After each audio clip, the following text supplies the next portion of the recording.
80% no latviešiem, kas ir atveduši savu bērnu uz skolu, ir izvēlējušies krievu valodu, kā valodu, kuru viņi grib mācīt. 80% tas ir statistika, ko mums ir izglītības komisija pasniegta no struktūrām, nevis no personīgām fantāzijām.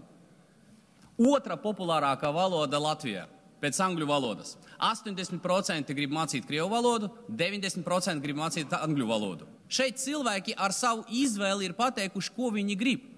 80% vecāki pateica, mēs gribam, lai mūsu bērni skolā māca krievu valodu. Tas ir fakts. Es dzirdēju par jūsu piedāvājumu aizvietot valodu ar sporta nodarbībām.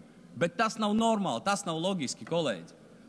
Mans piedāvājums ir ļoti vienkārši, ja sabiedrība ar savu izvēli ir nobalsojusi, ja tas ir zināms balsojums, tad lai arī bērniem paliek tā iespēja mācīt valodu, tas ir svarīgi.